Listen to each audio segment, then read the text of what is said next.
They say life is what you make it. So what happens if you actually try? What if you actually tried to get your mind right? What if you actually tried to live the high life? What if you happen to die cause life is finite? What if you actually tried to live your best day ever? What if you actually tried to get your mind right? What if you actually tried to live the high life? What if you happen to die cause life is finite? What if you actually tried to live your best day ever? What if you actually grind out when the time's right? What if you actually blinded by your hindsight? What if you actually find out what defines life? What if you actually tried to live your best day ever? I'm getting 1% better every day. I'm getting 1% better every way. I'm waking up every day to a sunny day. No matter what the weather say, life is like a record, so just let it play. All right, guys, we're back. Monday, part 2 of the BDE episode. Where, again, reminder, every single Monday we jump deep into economics, business, financial independence, anything around those sort of subject matters is free game to our second half of the Monday show. But before we even jump into that, I quickly wanted to give a shout out to Al, who's very active in the comment section on YouTube. Really appreciate it. As well, Al, you were the very first Rumble commenter that we had on a video. All last week, Adam, I was kind of complaining about how no one had left us a comment on any of our Rumble videos. I at least saw 2 from Al that week, so I really do appreciate that, and appreciate everyone that's joining us on our journey, I guess, to try and have the best day ever. And that's really what this show is all about. So in today's show, what I want to explore with you guys and Adam is financial independence, retiring early. This is a subject matter really near and dear to my heart. And in particular, we're going to be exploring kind of the first principles thinking that I think is absolutely key when it comes to trying to get control of your financial lives and your financial journey. Now, all this is actually based upon a ebook that I put together, completely free. You guys can go grab it if you are so inclined.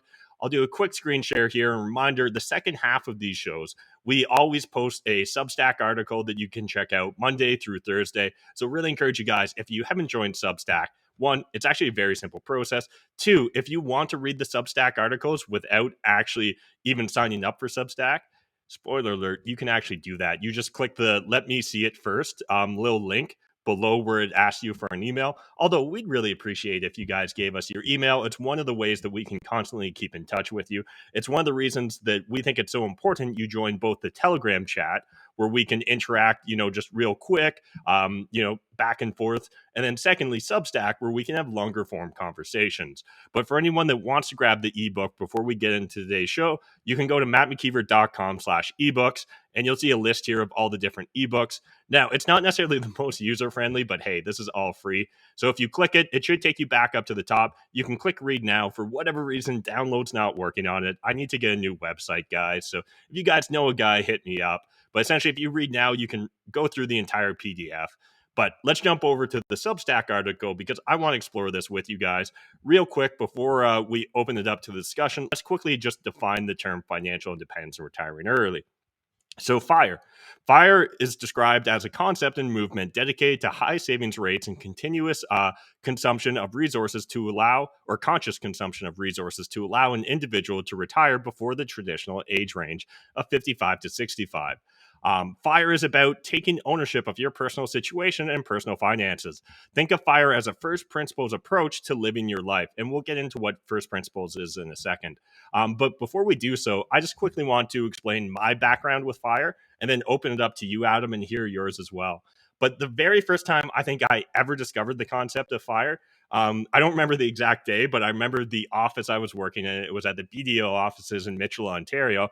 And I would regularly go to the National Post and the Toronto Star, and both the National Post and Toronto Star every now and then would have articles on personal finances, right? How to get control of your personal financial situation. Usually though, it's this couple has $1 million in assets and has no idea how they're ever going to retire. And I always found that very intimidating. And then one day they did an article on, I can't even think of his name right now. I think it was MD, but were his initials, but the guy from $1 Million Journey. And essentially, it was a Canadian blog with this individual documenting their journey to try and get $1 million so they could retire early. Well, I became a huge fan of the $1 Million Journey blog. It introduced me to a bunch of others like Free Money Finance. And eventually, I stumbled upon ERE, the Early Retirement Extreme. And that blog from Jacob Lund Fisker completely changed my life and changed the trajectory of my life, because before that, I knew that I wanted to be rich, so I didn't have to work, so I could choose to work, but I didn't really actually understand the intricate details. I'd read Rich Dad Poor Dad and was like, okay, I think real estate plays into this, but at the same time, I didn't have the confidence to move forward because I didn't have clarity, because everyone around me told me that real estate investing was a bad idea, that you didn't want to be a landlord. However, none of them themselves were actually landlords. And so as I discovered Early Retirement Extreme and realized that Jacob was really taking a first principles approach to not only investing, but to the entire concept of retiring early or becoming financially independent, that was just like mind blown for me. And eventually, then afterwards, we would see another entrant, Mr. Money Mustache. And essentially, all those different blogs I mentioned, those were the synthesis for my YouTube channel for all the content that I've created on financial independence. And I'm just so happy I discovered this idea. I really think that it's a huge blemish or black mark on our society as well as on our education system, that the concept of financial independence, that the Trinity study, that a lot of the different factors that play a role in understanding financial independence aren't taught at a young age. Because the only thing I'm mad about is I didn't discover it earlier. But I'd love to hear your thoughts, your opinions, and what your experiences were, Adam, in regards to discovering the concept of financial independence. Yeah, my path towards financial independence has been a long and rocky one. And I think it started when I started my first business in high school, like a little landscaping business. And the reason why I did that is because I recognized very quickly that working for an employer meant like very specific sets of rules and times where you would have to work, and, specific, just obligations that I didn't necessarily want. And one of the biggest things that I was interested in was just having control over my time. And so, starting my own little business, it turns out actually took way more time than just showing up 40 hours a week. So that was a bit of a misnomer in terms of, will this give me my time back? It's like, not really. But it actually allowed me to work when I wanted to. So although I probably worked more, I was able to choose those specific times more often than not. And that gave me freedom to do things like, I've just returned from a moose hunt, right? So I could put off some work for a week and then come back to it later. Later, after college, which I incurred a ton of debt, by the way, and did a bit of traveling. And so I'd really spent a lot of money there and accumulated a bunch of debt. And so I got a job sort of to suit my debt level. And so I was making a decent amount of money, but I realized very quickly that I was getting, essentially like overweight and really upset. Like I was just disenfranchised with the whole system of having to go every day to an office, leave my house, fight traffic, sit at the office for 8 to 10 hours, and then drive and fight traffic on the way back home. And then like still not hit targets or something like that. Right. And for me, that was when I had my eyes opened up to kind of exploring some more of the content, like you mentioned. Like one of my first great books I read was The Art of the Deal, Donald Trump. And then I read Rich Dad, Poor Dad. So I think that's maybe in a bad order, but I read The Art of the Deal first.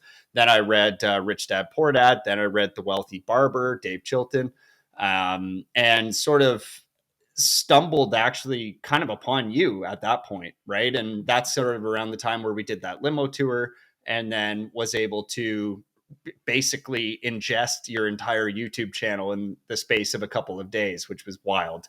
And then, that you also turned me on, of course. You gave me a copy of Early Retirement Extreme. And that's sort of how my venture kind of got to here too. And, using some of those principles, and I'm sure we'll get into this because I'm probably a great example of some of the things you don't want to do if you're trying to achieve FIRE. It's the early part that's difficult for me.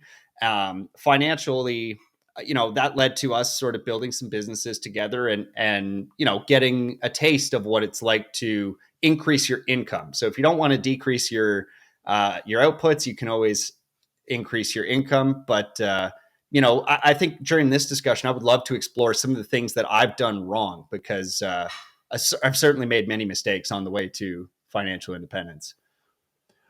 Yeah, and definitely, I think that'll be a useful kind of exploration here in this segment. And I guess specific to the concept of financial independence, retire early, the second half of that, the retire early, often gets pushback from a lot of pundits, a lot of thought leaders, a lot of mainstream media, where they'll question things like, am I Matt McKeever retired, or my buddy Michael Rosehart, or even Jacob from Early Retirement Extreme, or I'm drawing a blank on his name right now, but Mr. Money Mustache, or Pete, whether Pete's retired. And I think that what they misunderstand about what really fire is as much a thought process, a way of living, as it is literally like the number of dollars in your bank account.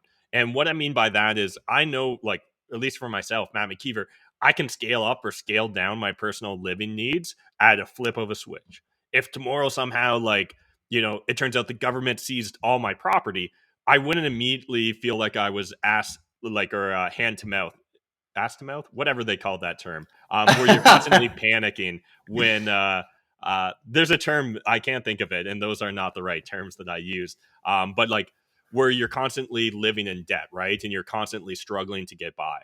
What I actually understand is that, like, really, when it comes to my life, there's only a few things you need, right? And I view it kind of through the lens of like Maslow's hierarchy of needs. And the physiological needs are really the needs that I need to meet in regards to like um uh in regards to finance, right? So I need shelter, I need food, I need some basic clothing. But what that stuff costs me can vary dramatically. So yeah, in the past, have I spent $1,000 on a suit? I have.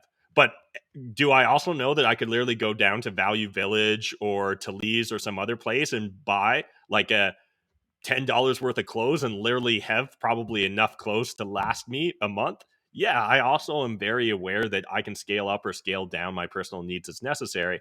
And that really just lends itself to individual preferences.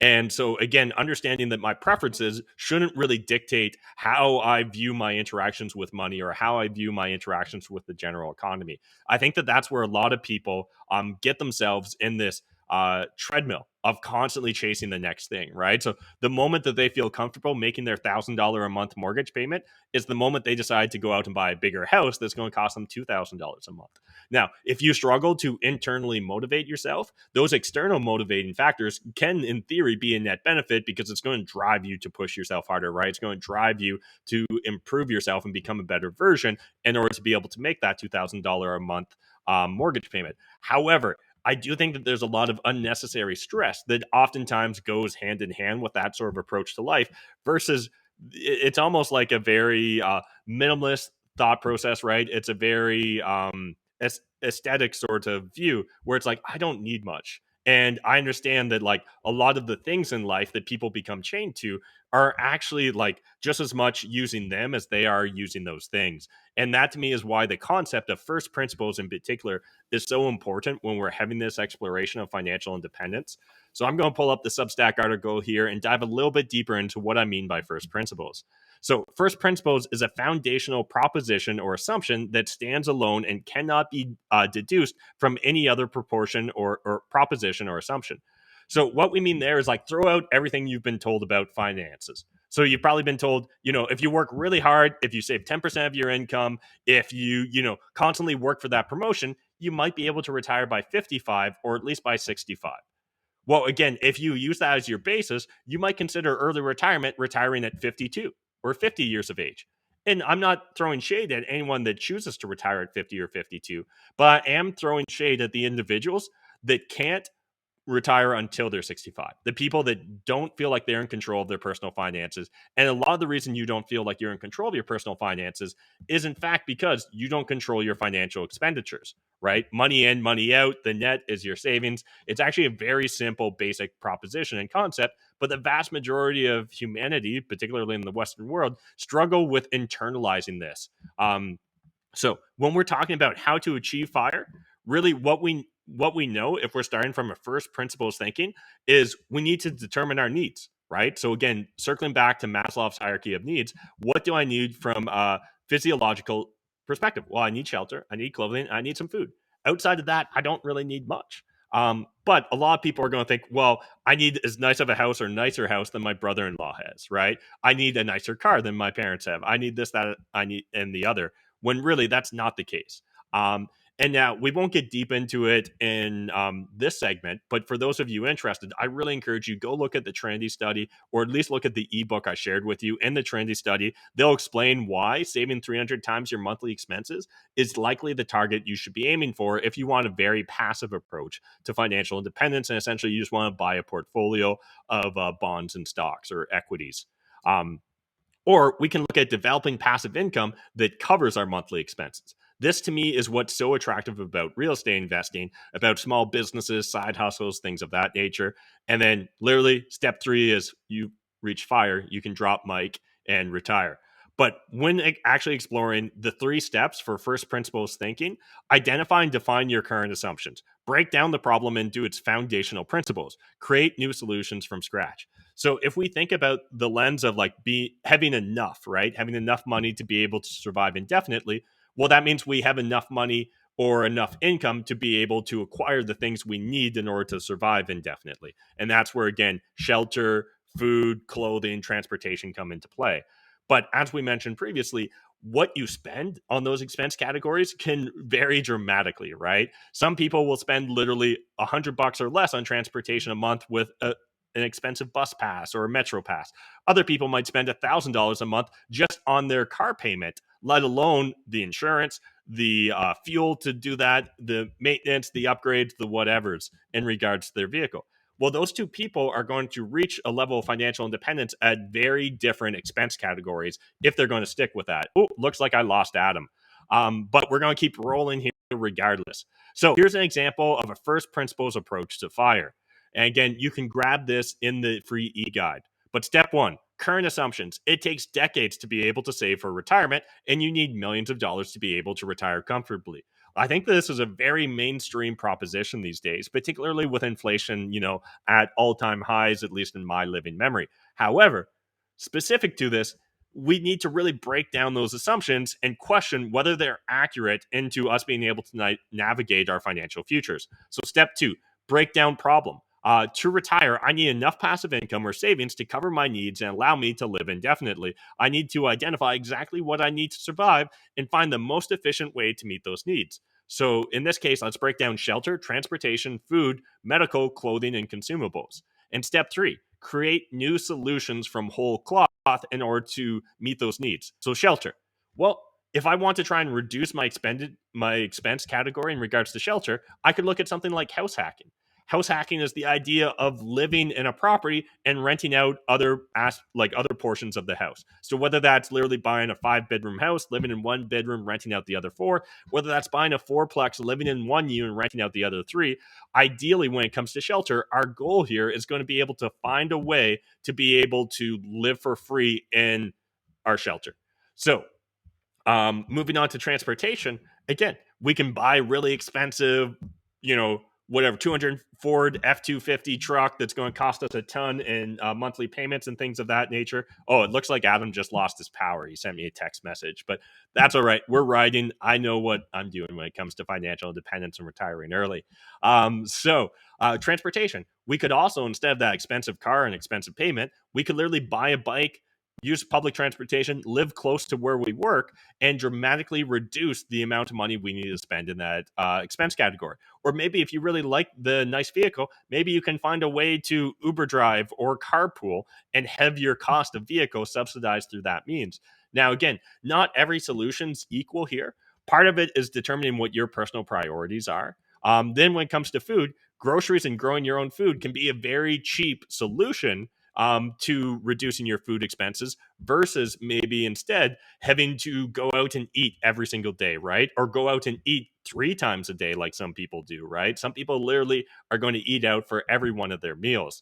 Then when we get into medical costs, well, one, we can be proactive, right? And try and prevent a lot of the costs associated with medical needs. So staying physically fit, trying to consume proper nutrition, taking preventative measures, plus either acquiring insurance or understanding, the climate or the ecosystem that you live in regards to government funded medical solutions, right? So a lot of people here in Canada, they'll be familiar with the idea that a lot of our medical costs are covered for us, but prescription costs aren't necessarily on face value. However, if you're low income, if you're struggling to make expensive medical payments, there are different solutions the government offers. Now, some people might push back and be like, well, hey, like, aren't you the libertarian anarchist dude? Yes, I am. But understand that the reason I think that it's fine to take advantage, and not take advantage in a negative way, but simply use or utilize the government programs in place, is that's what your tax dollars are supposed to go towards, right? Literally, if I'm paying 50% plus of my income into taxes, and for a lot of Canadians, they are. Maybe not on the surface solely through income taxes, but once you look at consumption taxes, gas taxes, all sorts of different taxes that are layered into the products you buy every single day, you probably are bumping up against 50% or greater of your income going towards taxes. There's nothing wrong with utilizing those programs that those taxes are going to support. Then finally, with clothing, literally secondhand clothing, right? Or hand-me-downs. Those are some of the cheapest solutions that you potentially can implement personally in order to be able to really reduce your expense needs, or your financial needs in regards to meeting your expenses.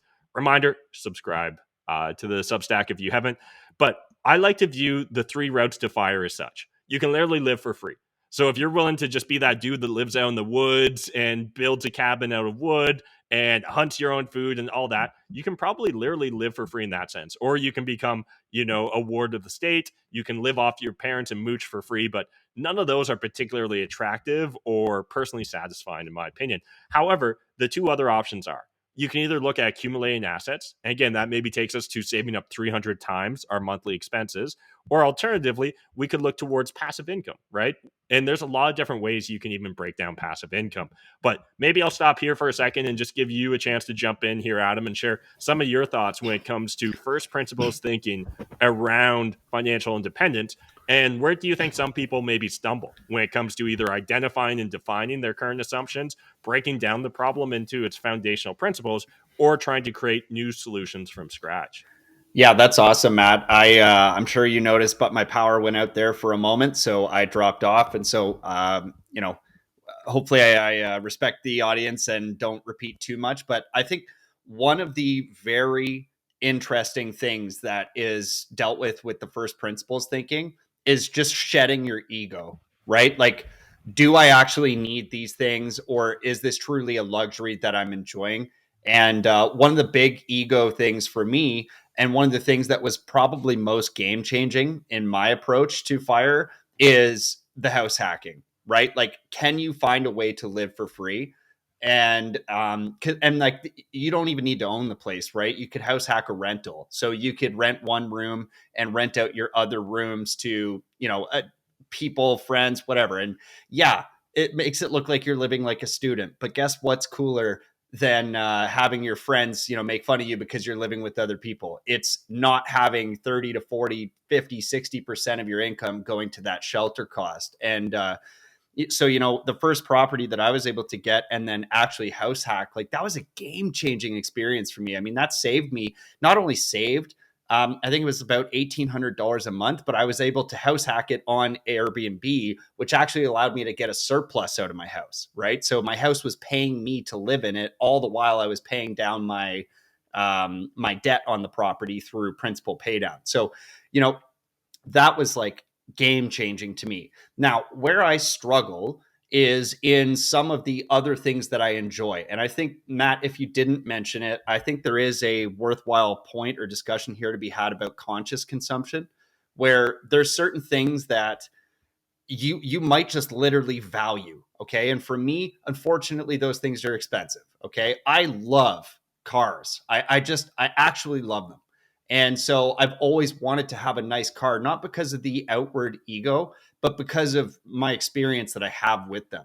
Now, in saying that, I also know that if I'm conscious about this thing, I can turn it off, right? And so at any given point, I'm happy to actually sell my nice cars. I'm happy to sell my motorcycle or my Tesla or my truck at any given point, knowing full well that if it's not suiting my current financial position, then it's not worth it, right? Then all of a sudden it is more of a vanity thing or whatever. And but I enjoy them. And so when I do have the income, I like to enjoy some of those things. But I do think that if your ego is in the way, you are definitely going to find yourself in a bad position where maybe it's like only cool to eat at certain restaurants or be members of certain clubs or to wear certain clothing or certain brands, right, of clothing. And I think when you find yourself in that trap, unless you honestly, first principles, have the income to support that type of thing, and you've got that savings rate or you've got that 300, sorry, was it 600x? 600x, 300 right? times. Yeah. Oh, 300 times because you want the 4% rule. And you guys got to look at that study. But if you're not there, and you got to be so honest with yourself, if you're not there, you have to abstain from those things because they're not necessary. They really aren't. And so I think that those are some of the places where people really mistake themselves. It's like, oh, I have to have the nice house. I have to have the nice car. I need to be wearing the cool clothes. And, unless those things are honestly going to be so conscious, like you got to stay away from those until you have all the money. So, yeah.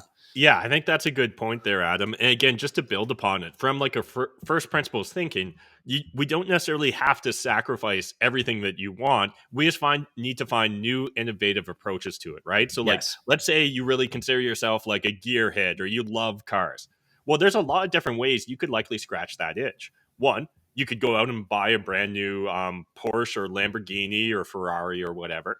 Or maybe you could get into restoring old cars, right? And that could actually become a way that you can own a bunch of different cars, but you're buying them cheap. You're putting in the love and labor necessary to fix them up to their highest, best, most efficient use. Very similar to what I did with real estate, right? And then turn around and sell it.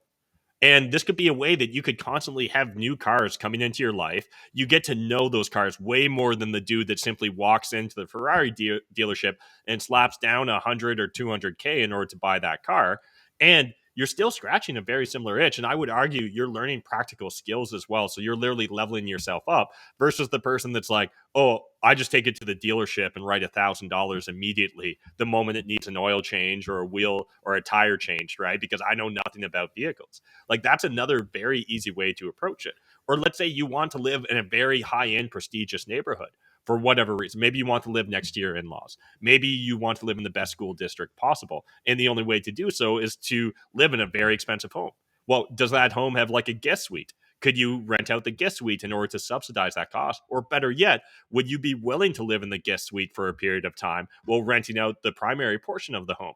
Still, you're able to meet and satisfy that need, but we're just thinking outside of the box, right? When it comes to first principles thinking. And that's what's so clutch, in my opinion, about this. I think, Matt, one of the things that you just brought up that I think is really quite beautiful about first principles thinking is it allows us the freedom of thinking about how we can turn some of these liabilities into actual assets in our life, right? And I think your example with the car is brilliant because we've even experienced too, like our friend Mike built a beautiful YouTube channel that pays very handsomely because he's so passionate about it, right? And I think when we take the first principles approach and we're looking at something that is traditionally a liability and we're passionate about that thing, it's very easy for us to imagine, well, maybe it's not easy, but it's simple to imagine a bunch of different ways where we could turn that into an asset. And, even things like as basic as Uber, honestly, like if you want to drive a cool car, like why not just have it pay for itself while you get to drive it? Or there's like Turo where other people get to drive it and it pays your stuff, right? And like, when I think about things like cars or even your house, like you're just honestly not there most of the time, right? You're not driving your car most of the time. In fact, most of the time it sits there while you're at work. And the same thing with your house. Like your primary residence, unless you're going to be improving it and selling it tax-free, is just a big liability if you're not making any revenue off of it. So I love first principles thinking for that reason. It's like, how can we turn our expenses into revenue sources? And that's a really cool way to very quickly take down a lot of the cost that adds to sort of that golden handcuff moment where you're just running on a hamster wheel to keep up with your monthlies. Yeah, 100% agree. And originally I was thrown off when you said our buddy Mike, but I realized you meant Mike Van Hout and not Mike Rosehart. And so specifically to what Mike Van Hout is doing, he literally has created a YouTube channel where he's constantly reviewing brand new high-end luxury vehicles. He also does like non-luxury vehicles, but I imagine a lot of people that aspire to live the lifestyle Mike does wants to get in those brand new luxury vehicles. Well, because of that, not only has he found a way to subsidize his car habit by simply getting paid, ad revenue off of YouTube, but he's now able to like get into cars before the public can, because Yeah. he's built up such a large following based upon that passion. One thing that Adam and I currently are dabbling with is NFTs and NFT culture. Well, again, a really simple way to go from having to pay thousands of dollars to attend NFT events is either to become the host of those NFT events and start hosting the parties yourself, or alternatively become an influencer in that space that gets invited, where literally your public perception is such that people want you to attend, and so they're willing to comp you or even pay for your travel. There's a lot of different ways that a person can approach solving these different problems. But again, if you're only thinking the traditional route, if you're only thinking the way everyone else thinks, you're never going to break out of that box, and your only tool is going to be money. And your only way to get that tool is going to be by working harder and working longer. Again, there's nothing wrong with having a strong work ethic. In fact, I think that's something to be very proud of. However, I do think there's something wrong to being a wage slave, to literally living a life where you don't feel like you're in control. If you want to work until you're 99, I have no beef with that whatsoever. In fact, I strongly encourage that. And I think that lots of people will live the most fulfilling life by creating value for others. And there's a lot of different ways to go about creating that value. However, if you feel like you have to work until you're 99, that feels like the darkest route possible. That feels like the darkest timeline, in my opinion. That's filled with despair and lack of hope. And so, again, I just want to stress so much, regardless of where you're at right now, there's probably a way you can flip one of your biggest expense categories into a net positive, right? An example that was regularly used in the early retirement extreme forums was, if you love playing soccer or hockey or whatever, why not become a ref or an official? Those people get paid to participate in the sport. Now, again, it's going to be different than actually literally getting to kick the ball or shoot the puck, but it's still a way to expose yourself to that ecosystem and either subsidize or get paid in order to participate in that ecosystem. There's just, with the advent of where technology is these days, with social media being what it is, there is no excuse. You can literally turn any hobby into a net revenue generating perspective. Again, maybe you love expensive nerd hobbies like Magic the Gathering or Pokemon cards or whatever. Well, you could literally just shell out thousands of dollars to get those expensive cards, or you could create content around it. And while not everyone's going to be able to make thousands of dollars around their content, those that are truly passionate will not only be able to scratch that itch, but put themselves in a better financial position for having thought outside the box. Yeah, I mean, Matt, you've even like turned my attention over to some YouTube channels where it's like these guys are just, they love garage sailing, right? And so they'll go around and like big guys, like even Gary Vaynerchuk. I mean, he's in a position where, driving around on a Sunday morning to attend a garage sale maybe doesn't make a lot of financial sense, but then all of a sudden he turns around and makes content out of it that makes that hobby or that activity make a lot of sense for him, and adds value to his viewers and things like that. And I guess, like, content generation is not going to be for everybody, but the point here is that you can turn these things into a potential asset for you. And I think one of the reasons why that's so important is I find a lot of people, they get sucked into jobs or lifestyles and career paths that don't necessarily scratch their itches at all. It's like they're just doing it for the money. But I think many studies have shown that like money is not a great motivator. And in fact, that's probably a really dark path to go down, because it's not going to lead to fulfillment or transcendence, right? You already brought up Maslow. And then one of the other comments I want to make is like, if you have to work until 65 or 95, right? Like you're saying, oftentimes you're also the victim of these externalities, right? Like when I think about what's going on right now in Europe with gas prices, with heating expenses, with inflation, what's going on in North America with inflation and these taxes and raising costs of literally everything that contribute to your cost of living. It's like, man, you got to be prepared for that. And you hopefully are prepared to weather those storms doing the things that you love.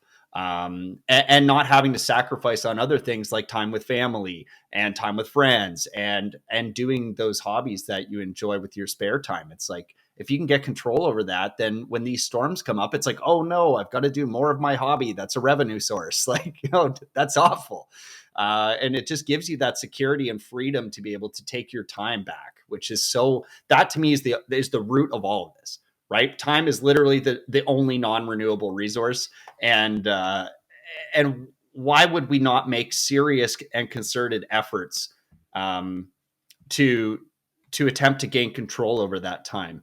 And I guess one thing too, and Matt, I'm not sure if this was something that you had planned on talking about, but I think it's really important to expose those around you, and especially including those people in your family unit, to these concepts as well. Because like, if you're trying to wage this battle for financial independence, and then there's people in your lives fighting against that, it's going to make it a lot harder. So, I guess, have you noticed that as well, Matt? And I did see that we had a comment before in our chat that said, like, divorce is not great for fire. And I think that's probably a valid point. But I think that, like, communicating this to other people is almost as important as some of the acts that you do to get there.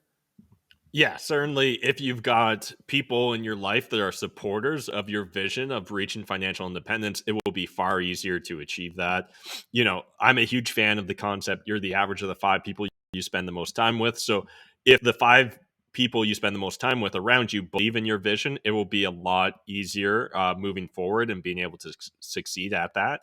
At the same time, I think you can do it alone, right? Like, I don't think that you have to have buy-in from the people around you.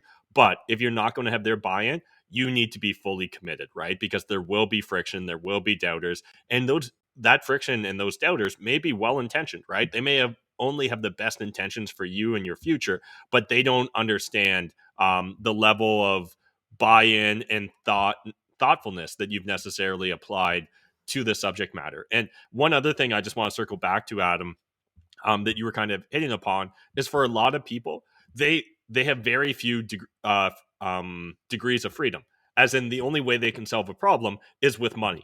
And so if that's the only way you can solve that problem, you're always going to have to turn towards that. And that's going to mean that money becomes a huge stressor in your life. Whereas if you start to expand your horizons and think outside the box, you start to realize there's a lot of different ways that you could, achieve what you're trying to accomplish. Far too often we think that it has to be, the for the average person that wants to start a family, they think it needs to be the house in suburbia with the white picket fence, the brand new minivan, the 2.5 kids, the dog, the whole shebang. And yet, at the same time, you can probably find a similar or better quality of life by thinking outside that box, right? By finding different solutions available. And again, if the only tool you believe you've got in your tool belt or in your chest is money, that's the only lens through which you're going to view every one of these problems. And I think that that's a big struggle for a lot of people when they first start to expose themselves to the idea of financial independence. And again, I think for the average person, it takes a while to acclimate to this concept, right? So I'm not expecting that this is literally the first time you've ever heard of FIRE, that you're going to be able to switch everything in your life tomorrow. There maybe are exceptional individuals out there capable of that, but for the vast majority of people, that's not going to be the case. It's going to be a very slow process towards that. But what you want to do is start today, right? Like, start acclimating yourself, start exposing yourself to these different thoughts and ideas.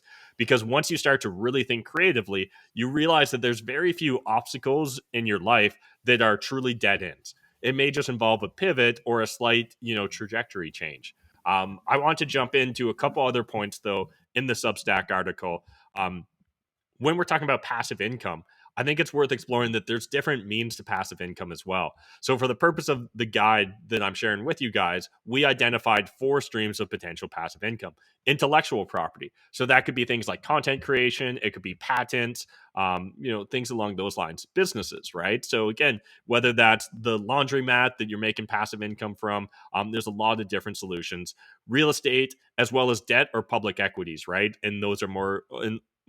think of those as like paper assets. So when we're looking at these 4 different categories, the real key here, if you want to really reach the full potential of FIRE, in my opinion, is finding ways to reduce the need amount of time and energy on your end to manage these. So intellectual property, maybe it's you partner or invest with someone into a piece of content, into writing a book, whatever the case is. There's ways that you can essentially not have to be involved in the day-to-day production of that asset category. or for businesses, right? If you've got a manager or CEO in place of the business you own, again, that's an easy way to remove your time constraints there. And that's where I think you start to get to be financially independent. Same with real estate investing, right? If you're having to answer the phone for every one of the emergencies that come up at your property, maybe you aren't truly retired, maybe you're not truly financially independent, but you're probably on the path there. And at some point in time, you'll either scale your portfolio or change the operations of your real estate holdings or your businesses for that matter, to the point where you're more managing managers rather than necessarily having to be boots on the ground deep in the trenches. And then debt or public equities, those are already pretty passive. But again, things like index funds can even, make it more of an abstraction where you're really not that involved in day-to-day operations of managing your paper portfolio. One other point I wanted to explore with you guys is that fire comes in many different flavors and sizes. So in my opinion, there's not a one size fits all. But for the average person, I think it's a gradual process. And lean fire is likely the first goal you're going to aim for. So lean fire is aiming to achieve a lower level of consumption, spending significantly less than the average citizen. This may be accomplished by needing less or focused on resourceful solutions or substitutions. Often associated with minimalism, stoicism, frugality, and anti-consumerism. Then there's mainstream fire, which is fire aiming to achieve similar standard of living as the average citizen. Their consumption patterns may vary from the average citizen, but their lifestyle and standard of living is very similar. So again, there's lots of ways that you essentially can live like the Joneses without necessarily having to foot the same bill or the same cost that the Joneses do in regards to their standard of living. Then there's fat fire. So this is aiming to achieve a higher standard of living than the average citizen. Oftentimes, this can be accomplished through growing the gap between expenses and income by focusing on the income side of the equation. So most often for someone beginning day one with financial independence and retiring early, it probably makes sense to first focus on your expense categories and try and reduce those as much as possible. But as you mature and get more experience in that space, you kind of transition into focusing on growing the income if you really want to achieve that level of fat fire. Um, I'm not going to go deep into the 4% rule, but Adam already referenced it on the show, and it's worth sinking your teeth into if you guys are interested. And again, you can grab it from the Substack article or get the free guide on my website.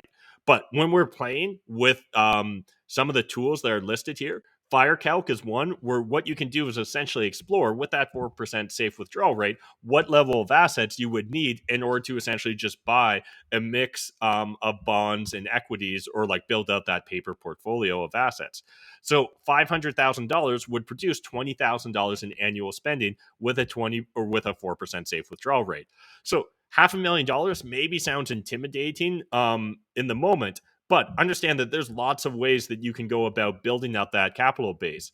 Real estate investing was my preferred mechanism. But again, if you join like early retirement extreme forums or the Mr. Money Mustache forums, you'll find people of all different colors, stripes, and approaches that were able to succeed with reaching their financial independence and retire early goals through a variety of means. And so again, always be focused on that first principles thinking. In fact, first principles thinking doesn't only apply to financial independence.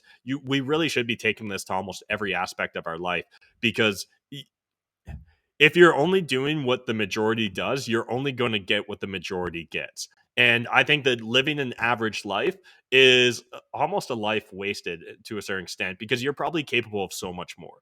You probably have, greater ambitions inside you, even if you don't realize it today. But oftentimes people tamper down their expectations. They tamper down their self-belief because they've just never spent the time to invest into even thinking about these things, into exploring their existing problems through first principles thinking. Anything you want to add to that, Adam? Yeah, I would just add that, like, I think fire is one of those ever changing things. Like, I think fire, and perhaps even using actual fire as the analogy, is very dynamic, right? There's times in which you may want to expand your lifestyle, and there's times in which you may need to contract it. And I think that a large part of being able to accept this is like understanding where real safety is, and that's perhaps the lean fire, right? And then being able to, again, with that conscious consumption, allow yourself to explore other avenues as well. And so, like, even right now, I'm going through a contraction, right? So my business has been hit just like everybody else's during the last 6 months or so, 12 months maybe, as we see this sort of this huge economic contraction and the rise of cost of living from everybody. Like it's going to affect everybody. And so as my business contracts, I need to make those conscious decisions to also contract my lifestyle. And I think that that's a very important thing to understand, is like at various points in your journey with fire, you'll just have different needs and you'll have different wants and you'll have different expectations.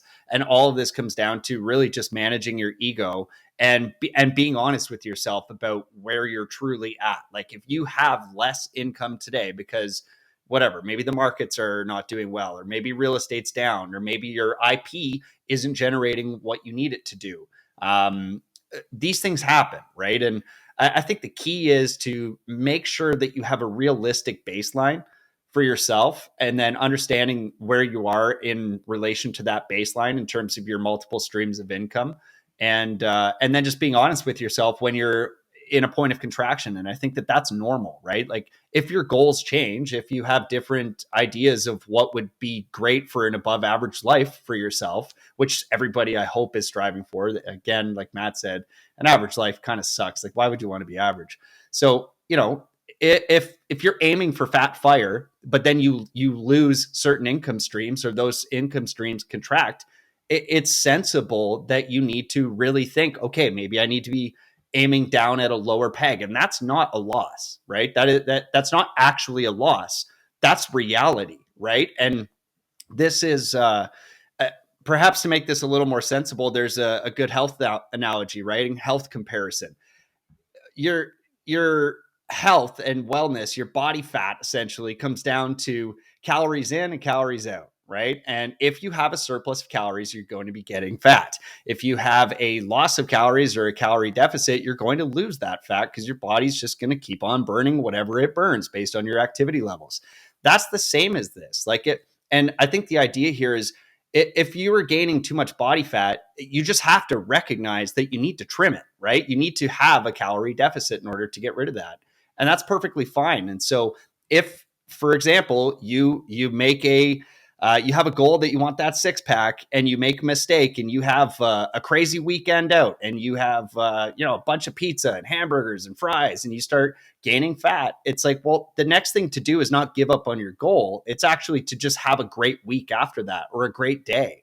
And I think that's maybe one of the misunderstandings when it comes to finances, is because we're so socially conditioned not to talk about money, that we don't understand that it's so similar to these other things in life. Like you don't just give up on your goal after a bad weekend of eating, right? You just make the next day better.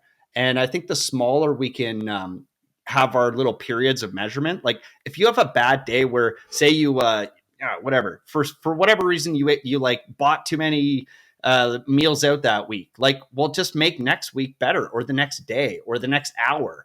Like you don't need to continue in a negative spiral because you've made a few bad decisions. It's like, no, let's just start making good, positive decisions right now, starting this second, this minute, this day, this week, this month, this year, and be able to move forward. And I think that's the key to all of this. It's like, make bad decisions, because you will, right? And then immediately recognize that this is probably not helping you, and it's taking you off of the path to your goal. Right? If there's a straight line from you and your goal, whatever you're doing that's a negative behavior is just taking you off that path and adding time. So if we think about it in the concept of time, which we can't get refunded, it's like, how many of these bad decisions do I really want to make because I believe I'm in a negative spiral? No, just start making better decisions right now. And that will shorten the path from where you are to where you need to be. I think one of the biggest secrets to life is just understanding that anything and everything is almost an iterative process. If you can embrace that and focus on improving the iterations, and ideally increasing the frequency of those iterations, you'll be a lot better for it. But to kind of wrap up and yet build upon what you were saying, Adam, I just want to remind everyone where we started off, right? So when thinking about first principles thinking, identify and define your current assumptions. So maybe you assume right now that you have to have that $2,000 or $3,000 a month mortgage payment, or that $1,000 vehicle payment. Well, let's really question that and break down the problem in step 2 into its foundational principles. Well, I don't actually need that $1,000 a month car payment. What I need is a transportation solution. And it turns out there's a lot of different ways that I can probably achieve my transportation needs other than simply through that $1,000 a month vehicle payment. And then finally, create new solutions from scratch based upon exploring step 1 and step 2. That really is the key to everything I wanted to explore with you guys in today's video around financial independence and retiring early. I absolutely believe anyone can do this, but I think very few people will do it by accident. So it is going to have to be, a active decision you make, like Adam was saying, almost daily, that I want to improve where I am at in my financial lives. If right now you guys feel completely lost, step 1, just look at what you're spending. Let's just get a real understanding of what I'm spending on a monthly basis or what my yearly expenses look like. Based upon that, we can start to then dive deeper into really identifying and defining our current assumptions around that, right? And we can break down the problem into the different parts and components of it in order to really explore it through those fundamental principles. And then finally, we can look at creating new solutions from scratch. So yeah, that's it really when it comes to financial independence, retiring early, and talking about first principles. I really appreciate you guys hanging out with Adam and I on this Monday episode. I hope you got value from it. If you did, smash that like button, hit subscribe if you're new to the channel. Make sure you've joined our Telegram chat as well as signed up on Substack. All this stuff is free. We're just focused on trying to have our best day ever, and we hope to help facilitate that for you guys as well. Yeah, excellent, Matt. Thank you. And I'll leave you with one last tactical tip for getting to FIRE. Print out your bank statements, print out your credit card statements. You may be surprised. You may be actually very surprised to find what categories you're spending your money in. So be honest with yourself, and the numbers don't lie. And luckily with financial independence, it's all zeros and ones. So we'll see you guys back here tomorrow.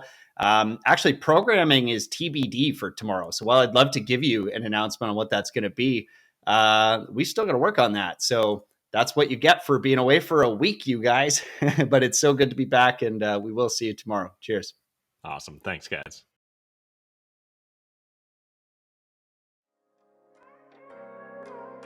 They say life is what you make it. So what happens if you actually try? What if you actually tried to get your mind right? What if you actually tried to live the high life? What if you happen to die cause life is finite? What if you actually tried to live your best day ever? What if you actually tried to get your mind right? What if you actually tried to live the high life? What if you happen to die cause life is finite? What if you actually tried to live your best day ever? What if you actually grind out when the time's right? What if you actually blinded by your hindsight? What if you actually find out what defines life? What if you actually tried to live your best day ever? I'm getting 1% better every day. I'm getting 1% better every way. I'm waking up every day to a sunny day. No matter what the weather say, life is like a record, so just let it play.